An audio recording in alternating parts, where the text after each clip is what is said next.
रहे हैं India news. आपके साथ मैं हूं रचना बंसल। लेकर आई हूं आपके लिए देश दुनिया की खबरें बिना लाग लपेट के। बस अगले 60 मिनट आप रहिएगा हमारे साथ आंख कान खोल के। शुरुआत पश्चिम बंगाल की सियासत से करेंगे। पश्चिम बंगाल की सियासत को खूब समझने वाले अमित शाह ने अपने दौरे की शुरुआत बीरभूम से की। गुरुदेव रविंद्रनाथ टैगोर को श्रद्धांजलि देने के बाद दिन की शुरुआत हुई। इसके बाद अमित शाह सियासी नब्ज टटोलने के बहाने बोलपुर में बाउल गायक के घर पर पहुंचे, गीत का आनंद लिया, दोपहर का खाना खाया। बोलपुर में ही अमित शाह ने रोड शो कर शक्ति प्रदर्शन किया।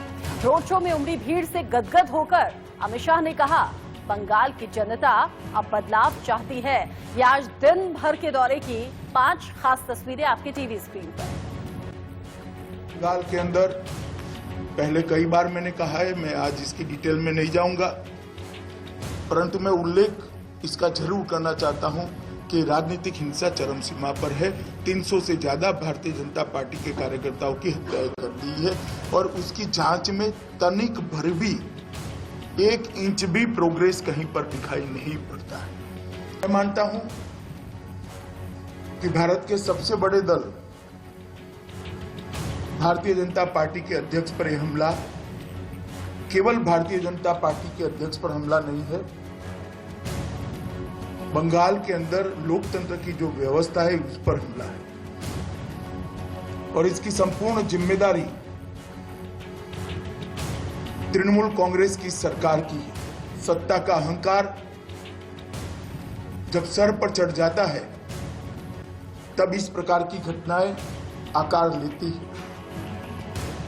मैं आज इस प्रेस वार्ता के माध्यम से तृणमूल कांग्रेस के सभी नेताओं को बताना चाहता हूं कि आप एक गलत फहमी में मत रहिए कि इस प्रकार के हमले से भारतीय जनता पार्टी की गति रुकेगी, भारतीय जनता पार्टी का कार्यकर्ता रुकेगा और भारतीय जनता पार्टी अपने कदम पीछे ले लेगी। जितना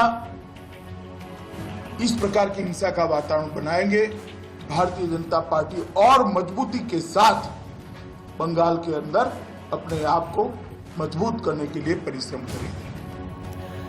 बीजेपी की फतेह के लिए दिल्ली से बंगाल पहुंचे अमित शाह ने दीदी के गढ़ में हुंकार भरी। केंद्रीय मंत्री अमित शाह ने मेगा रोड शो कर दीदी को ये बताने की कोशिश भी की कि आने वाला वक्त परिवर्तन का है और बीजेपी टीएमसी को बंगाल से उखाड़ फेंकेगी। जो ममता दीदी के प्रति गुस्सा है उसको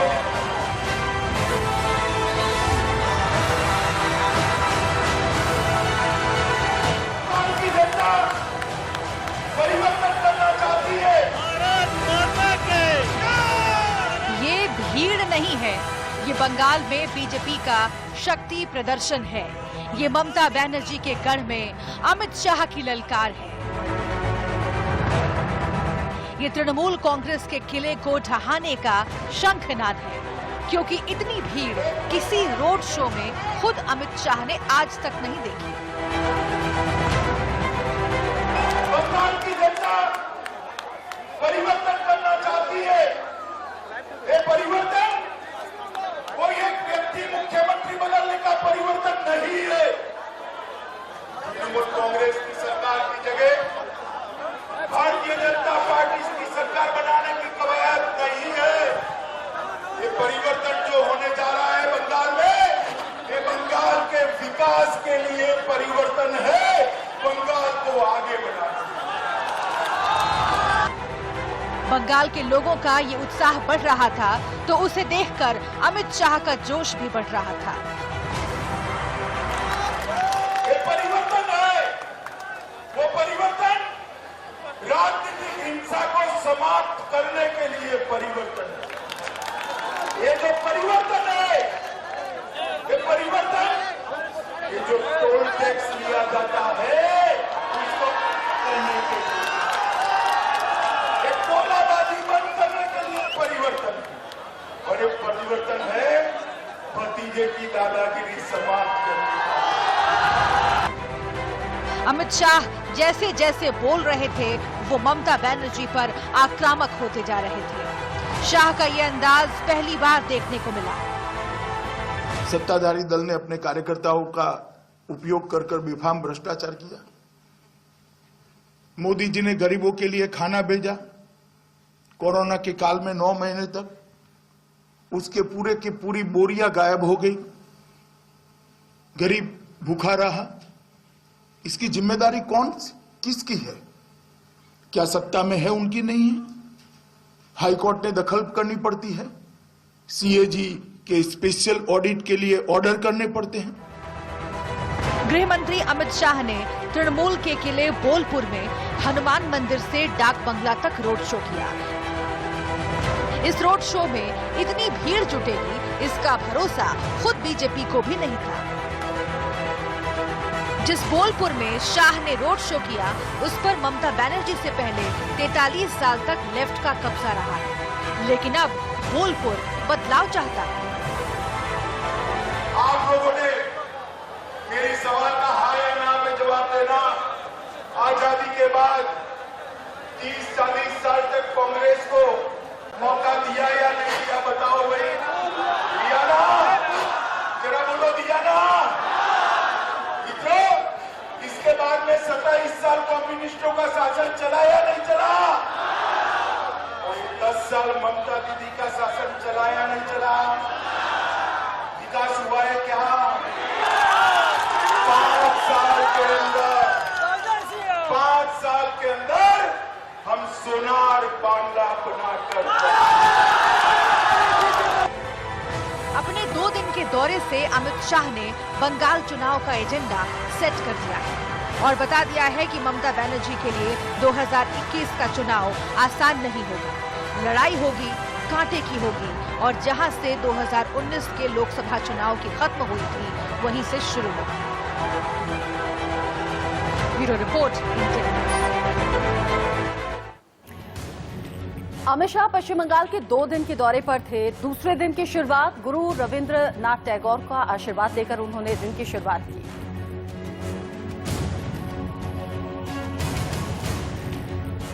मिशन बंगाल के दौरे पर पहुंचे अमित शाह के दूसरे दिन का कार्यक्रम सुबह 11 बजे से शुरू हो गया। वो सुबह 11:30 बजे के करीब टीएमसी के गढ़ बीरभूम हेलीपैड पर उतरे। बीरभूम पहुंचने के बाद बीजेपी के कार्यकर्ताओं ने बैंड बाजे के साथ उनका स्वागत किया। इस दौरान बीजेपी के कार्यकर्ताओं ने अमित शाह जिंदाबाद के नारे भी लगाए। बीरभूम के हेलीपैड से गृह मंत्री अमित शाह सीधे शांति निकेतन गए, जहां उन्होंने गुरुदेव रविंद्रनाथ टैगोर को श्रद्धांजलि दी। गुरुदेव टैगोर एक ऐसी शख्सियत थे जो उस जमाने में राष्ट्रवाद की 2 धाराएं थी और 2 धारा के प्रमुख नेता थे महात्मा गांधी और सुभाष बाबू। दोनों को प्रेरणा एक ही स्थान से मिलती थी। गुरुदेव टैगोर ने विश्व भारती और शांति निकेतन के माध्यम से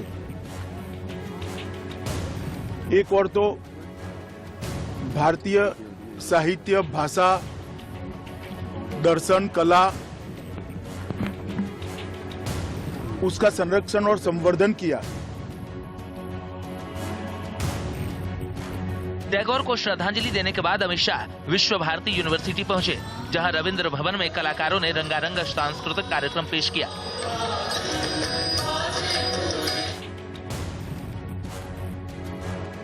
बीजेपी के शाह जनता के बीच पहुंचने का कोई भी मौका छोड़ नहीं रहे हैं। बीरभूम के श्यामवती में बाउल गायक परिवार के साथ लंच किया। इस दौरान उन्होंने लोक संगीत भी सुना। अमित शाह ने बोलपुर में स्टेडियम रोड पर बने हनुमान मंदिर में जाकर पूजा अर्चना की और जीत का आशीर्वाद मांगा।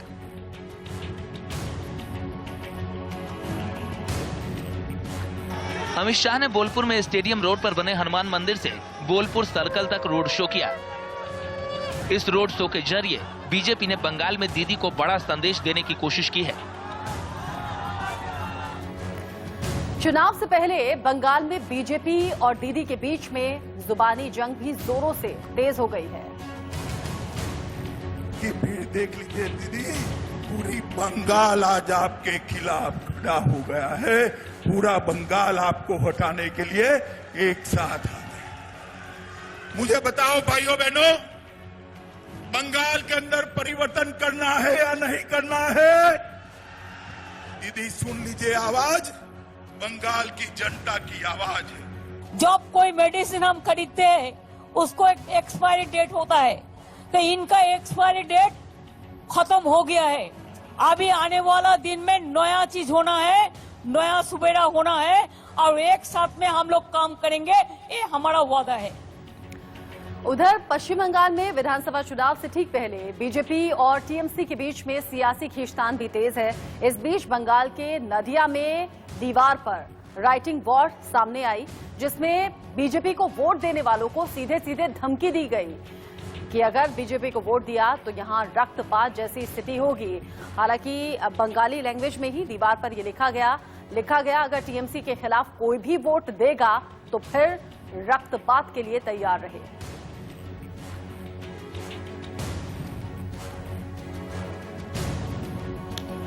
वहीं बीजेपी के कैलाश विजयवर्गीय ने दीवारों पर लिखे नारों पर ममता बनर्जी को निशाने पर लिया। उन्होंने ट्वीट करते हुए लिखते हैं, पश्चिम बंगाल के नदिया जिले में मतदाताओं को धमकाने के लिए दीवारों पर बंगला में लिखा है कि #TMC के खिलाफ एक भी वोट पड़ा तो हम खून की नदियां बहा देंगे।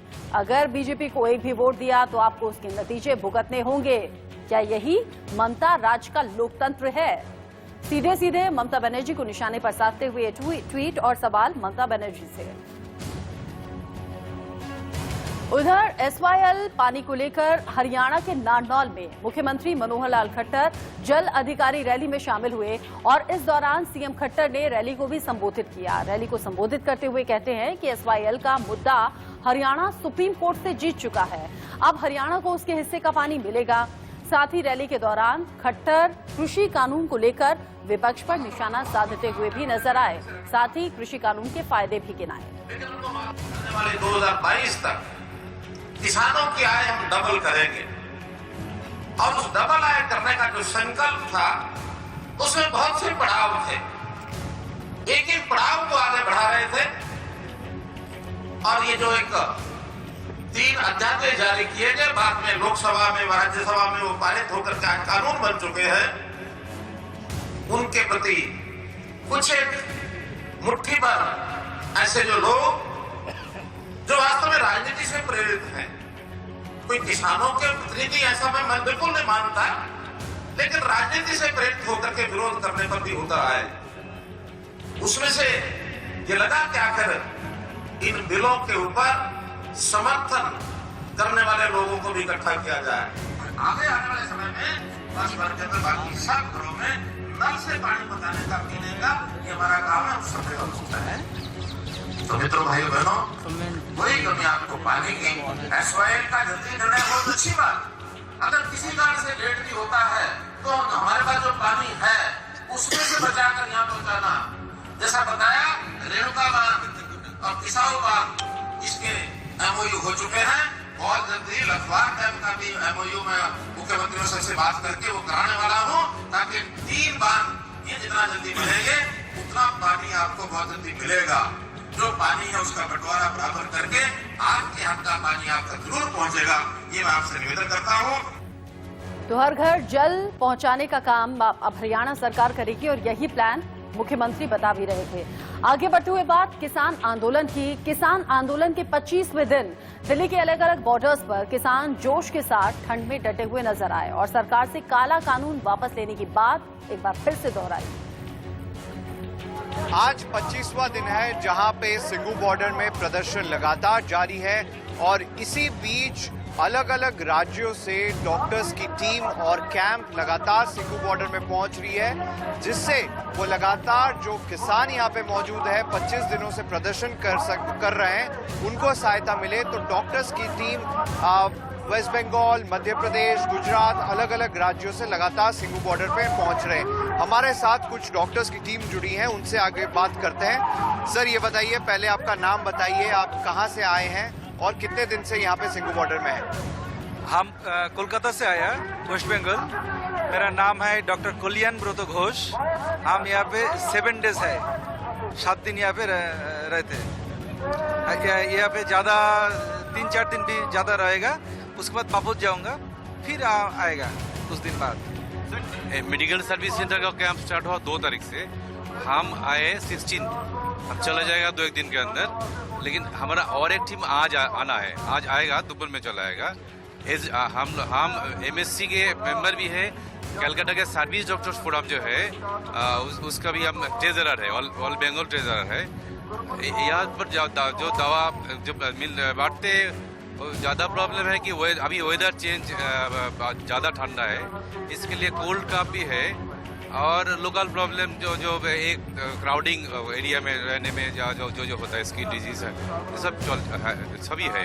3 डॉक्टर्स तो यहाँ होते हैं जो एट द स्पॉट हम लोगों ने ये जो कैंप यहाँ पर लगाया हुआ है, ऑर्गेनाइज किया है। इसके अलावा एक डॉक्टर और मेडिकल स्टाफ एक मोबाइल टीम लेकर जाते हैं, ट्रॉली में जाते हैं, वहाँ पर जाकर पेशेंट्स के साथ बात करते हैं। ये कितने बजे जाते हैं पेशेंट्स के साथ बात करने के लिए? ये लगभग यहाँ से 12 बजे 12:30 बजे के लगभग निकलते हैं, शाम को 5 बजे तक। और जहाँ बीच में ज़रूरत होती है वहाँ पर रुकते हैं। कुछ मेडिसिन्स जो ज़रूरी मेडिसिन्स होती हैं वो लेकर निकलते हैं। सिखों के 9वें गुरु तेग बहादुर को श्रद्धांजलि देने के लिए आज प्रधानमंत्री नरेंद्र मोदी अचानक दिल्ली के गुरुद्वारा रकाबगंज पहुंच गए। अचानक इसलिए कि गुरुद्वारा रकाबगंज प्रबंधन कमेटी को भी इनके इस दौरे की जानकारी नहीं थी। प्रधानमंत्री एक आम इंसान की तरह गुरुद्वारे में पहुंचे, श्रद्धांजलि दी और उसके बाद में कुछ लोगों के साथ फोटो भी खिंचवाए। अब इसके सियासी मायने ये भी निकाले जा रहे हैं कि दिल्ली में जो प्रदर्शन चल रहे हैं, दिल्ली के बॉर्डर पर जो प्रदर्शन चल रहे हैं, उनमें सबसे ज्यादा संख्या सिख किसानों की है। अब सियासी मायने ये निकाले जा रहे हैं कि क्या प्रधानमंत्री नरेंद्र मोदी की कोशिश इन किसानों को अपनी बातों से प्रभावित करने की है? क्या उनकी कोशिश इन किसानों को मनाने की है? क्या उनकी कोशिश इन नाराज किसानों तक बिल के बारे में अच्छी बातें पहुंचाने की है? वजह साफ है कि दिल्ली के टीकरी बॉर्डर और सिंघू बॉर्डर पर अगर हम देखें तो सबसे ज्यादा सिख किसान यानी कि पंजाब के किसान वहां मौजूद हैं। पंजाब और हरियाणा के किसान हालांकि इन दोनों बॉर्डर पर हैं, लेकिन सिख किसानों की संख्या सबसे ज्यादा है। और विरोध भी अगर आप देखें तो सोशल मीडिया पर हो या फिर या बॉर्डर पर हो, सबसे ज्यादा सिख किसानों द्वारा दिखाई दे रहा है। तो इसके सियासी मायने ये निकाले जा रहे हैं कि क्या प्रधानमंत्री की कोशिश इन नाराज किसानों को मनाने की भी है, क्योंकि जिस तरीके का दौरा आज उनका रहा वो अचानक हुआ और जब नाराज सिख किसान बॉर्डर पर जमे हुए हैं। इस पूरे देश को मालूम है कि किसान परेशान है, पीड़ा में है। सर्दी में इस मौसम में पीड़ा में यहाँ आ रहा है मदद करने के लिए। घर नहीं जा रहा तो उसके माँ बाप को पकड़ रही है, भाई को पकड़ रही है, उसकी गाड़ियों को पकड़ रही है। ये तमाशा नहीं चलेगा। ये हमने उनको लिखाया है। अधिकारियों से हमने कहा था आने के लिए, आज शायद अधिकारी बड़े नहीं आ पाए क्योंकि कोई एग्जाम था, कुछ एग्जाम है। कल सुबह 11 बजे आएंगे, पर उनसे हमने कहा था कि 11 बजे तक हम वेट नहीं करेंगे, हम आपको एक लिस्ट दे देंगे कहाँ क्या क्या हो रहा है, उसको अगर ठीक करके आओगे तो आने का फायदा, नहीं तो क्या फायदा आने का। किसी भी गाड़ी को आज तक क्या हो रहा है, उल्टा होना चाहिए कि जिसके पास आइडेंटिटी कार्ड है उसको छोड़ो। आज तो चोरी छुपे आने का काम कर रहे हैं, टोपी अपना उतार के आते हैं, बिल्ला अपना उतार के आते हैं, झंडा अपना उतार के आते हैं कि हमें देख ना ले। क्यों? चोर है क्या हम? देश को खिलाते हैं हम। पूरे देश को मालूम है कि किसान परेशान है, पीड़ा में है। सर्दी में इस मौसम में पीड़ा में यहाँ आ रहा है मल्लम पट्टी कराने के लिए। जो आता है, जब वो घर जाता है तो पुलिस घर पे पूछती है तुम कहाँ गए थे। अगर घर नहीं जा रहा तो उसके माँ बाप को पकड़ रही है, भाई को पकड़ रही है, उसकी गाड़ियों को पकड़ रही है। ये तमाशा नहीं चलेगा। ठंड लगातार बढ़ रही है, किसानों की जान भी जा रही है और इसीलिए आज श्रद्धांजलि कार्यक्रम रखा भी गया था। सिंघू बॉर्डर पर किसानों ने यहां पर शहीद हुए किसानों को श्रद्धांजलि भी दी। उधर किसान 3 नए कृषि कानूनों के खिलाफ लगातार दिल्ली यूपी बॉर्डर पर डटे हुए हैं। किसान नेता राकेश टिकैत ने कहा कि सरकार हमसे कोई बात नहीं कर रही है, हमारा घर अब यही आंदोलन स्थल है। जी मौजूद है, लेकिन आज इसे किसान शहीदी दिवस के रूप में मनाया जा रहा है। पहले मैं इधर दिखाऊं, राकेश टिकैत जी ने कुछ किसानों को आज माला पहनाकर सम्मानित भी किया है। सीधे राकेश टिकैत जी हमारे साथ हैं, इनसे पूछ लेते। देखिए, बुजुर्ग किसान भी हैं जिनको यहाँ पर आज सम्मानित किया गया है। खुद राकेश टिकैत जी ने उनको टोपी भी यहाँ पर पहनाई है, किसान टोपी, और साथ ही साथ माला भी पहनाई है। पहले इस पर ही उनसे पूछ लेते हैं। जी, आज शहीदी दिवस है। शहीदी दिवस है और किसान शहीद हमारे हुए, करीब 25-30 किसान शहीद हुए, तो उनके बारे में आज दुख व्यक्त हम कर रहे हैं। और जो किसान यहाँ पे हैं इनको हमने सम्मानित करा है और ये भी हमने अपील करी है कि कोई भी किसान गलत कदम ना उठावे। और ये सारे बुजुर्गवार है, ये पूरी सेवा यहाँ पे कर रहे हैं पिछले 25 दिन से भोजन की उसकी सब जिम्मेदारी इनकी है, अपना काम छोड़ कर आए बुजुर्ग लोग हैं सब, तो इन्होंने जो सेवा करी है उनके लिए इनको सम्मानित यहाँ पर करा। ये भी क्योंकि बात आ रही है कि जो शहीद किसान हैं उनके लिए सरकार कुछ ऐसा करे, उनके परिवारों के लिए कुछ करे, ये मांग उठा रही है। हाँ, मांग भी है, ये तो जब बातचीत सरकार से होगी तो उस टाइम पे करेगी। आज के दिन 25वें दिन बात बनेगी क्या? ना, अभी तो नहीं बनती, क्योंकि सरकार हमने सुना कि खट्टर साहब भी कह रहे हैं कि 2-3 दिन में निष्कर्ष निकल सकता है। हाँ, हो सके कोई फार्मूला उनमें। पहले उन्होंने सड़क खोद दी, जुर्माना होगा सरकार पे, ये पहली सरकार होगी जिसके खिलाफ सड़क में नुकसान डैमेज करने का जो मुकदमा दर्ज होगा, उसकी क्या धाराएं लगती हैं वो होगा, उन पर मुकदमा दर्ज होगा, जुर्माना होगा, अर्जन न लगेगा। आप पलवल जा रहे हैं सुना है? आज पलवल जाएंगे। क्या कार्यक्रम क्या है वहाँ पे? मीटिंग है, बड़ी पंचायत आज वहाँ पे है, तो वहाँ पंचायत होगी। तमाम किसान नेता रणनीति तैयार करेंगे? हाँ, रणनीति करेंगे, वहाँ पे भी उनके हौसला अफजाई करेंगे, जाएंगे वहाँ पे। कब तक उम्मीद, कब तक माने? क्या कुछ सरकार तो कोई बात कर नहीं रही है, वो तो सिर्फ यही कह रही है कि कानून रद्द नहीं होगा और किसान अपनी मांग पर है। जब बंदर को लाठी मारनी छोड़ देगा तो जब बात कर लेंगे, अभी तो चढ़कूद कर दे। कुछ ट्रैक्टर भी रोके जा रहे हैं, जैसा कि ऊपर मीटिंग भी हुई है। ट्रैक्टर रोक के जा रहे हैं। क्या स्टैंड है आपका? 24 घंटे का हमने सुना अल्टीमेटम दिया गया। हाँ, अल्टीमेटम दिया हमने। उसके बाद क्या होने वाला है? उसके बाद आगे का क्या पता क्या होगा। किसान नेता राकेश सिंह टिकैत कह रहे हैं 24 घंटे का अल्टीमेटम है, ट्रैक्टर अगर रास्ते में रोके गए तो फिर आगे NH-24 जाम करने की भी बात कही गई है। उधर उत्तराखंड के पूर्व मुख्यमंत्री हरीश रावत भी समर्थन में गाजीपुर बॉर्डर पर पहुंचे। उन्होंने कहा कि किसान के बेटा हूं मैं और इसीलिए किसानों के समर्थन में आज यहां पहुंचा भी हूं। गाजीपुर बॉर्डर पर हरीश रावत जी पहुंचे हैं किसानों के समर्थन में। आप यहां पर आए हैं, जानना चाहेंगे आपकी? किसान का बेटा हूँ, खुद किसान हूँ और किसान के तौर पर किसान एकता जिंदाबाद कहने के लिए आया हूँ और किसान जिंदाबाद। प्रधानमंत्री कह रहे हैं कि विपक्ष 3 झूठ बोल रहा है। मैं केवल किसान के तौर पर आया हूँ और मैं कोई राजनीतिक बात नहीं कहूँगा, केवल किसान जिंदाबाद कहूँगा और इतना जरूर कहूँगा, किसान से और भगवान से कोई नहीं जीता है। इस कानून को आप किस तरह से देखते हैं? क्योंकि 2 राय हैं देश में, एक तरफ सरकार। मैंने कहा ना, मैं केवल किसान की बात कहने, किसान एकता जिंदाबाद कहने के लिए आया हूँ। यहाँ से मैं कोई राजनीतिक स्टेटमेंट नहीं करूँगा। अच्छा, किसानों की बात कर लेते हैं। किसानों का एक चीज जरूर है, वो सरकार से जुड़ी नहीं है, उसमें ये है कि किसान कह रहे हैं कि उनके ट्रैक्टर ट्रॉली आने से रोके जा रहे हैं। तो आपको लगता है कि बॉर्डर पर पहुंचने? मैंने कहा मैं इस पर कोई टिप्पणी और बातों पर नहीं करूँगा, केवल किसान एकता जिंदाबाद और किसान और भगवान से कोई नहीं जीता है और इसमें किसान की बात जो मानेगा वो रहेगा, जो नहीं मानेगा उससे भगवान नाराज होगा। अच्छा, ये तो बता दीजिए, बिल आपको लगता है कानून से फायदा किसान को होने वाला है? ये कानून किसानों को स्वीकार्य नहीं है, पूरे देश को भी स्वीकार्य नहीं है। तो आप यहाँ सुन सकते हैं, हरीश रावत यहाँ पहुँचे हैं। उन्होंने कहा कि सिर्फ किसानों के बीच बात करने आए हैं, राजनीतिक बयानबाजी के लिए उन्होंने साफ तौर पर कहा कि कोई वो बयानबाजी यहाँ पर करने के लिए नहीं आए हैं। क्योंकि केंद्र की तरफ से लगातार कहा जा रहा है विपक्ष हाईजैक कर रही है, किसानों को बहका रही है, इसीलिए हरीश रावत ने किसी भी तरह से राजनीतिक सवाल का जवाब नहीं दिया। कहा किसान का बेटा हूं, किसानों के समर्थन के लिए पहुंचा हूं। उधर दूसरी तरफ मेरठ से तीनों कृषि कानूनों के समर्थन में किसान हजारों ट्रैक्टर ट्रॉलियां लेकर मेरठ से गाजियाबाद इंदिरापुरम के लिए रवाना हुए। यहाँ पर हिंद मजदूर किसान समिति के बैनर तले जा रहे ये किसान कृषि मंत्री नरेंद्र सिंह तोमर को अपना ज्ञापन सौंपेंगे। मतलब एक तरफ विरोध के सुर उठ रहे हैं, बॉर्डर्स पर हजारों की संख्या में किसान मौजूद हैं और यहाँ ट्रैक्टर ट्रॉलियों में किसान ज्यादा संख्या में पहुंच रहे हैं। ये वो किसान हैं जो कि कृषि कानून का समर्थन करते हैं। पहले हमारे अंदर भी इस बिल के प्रति संदेह था, लेकिन परसों जब हमारे प्रधानमंत्री ने ये हम अपील की किसानों से, उन्होंने सारा संदेह दूर किया है। उन्होंने एक बात उनकी बड़ी अच्छी लगी हमें, तभी हम आज उन्हें समर्थन देने जा रहे हैं कि MSP जो न्यूनतम समर्थन मूल्य है, 6 महीने हो गए कानून को लागू हुए, पहले था, अभी भी चल रहा है और आगे भी रहेगा, स्पष्ट कहा।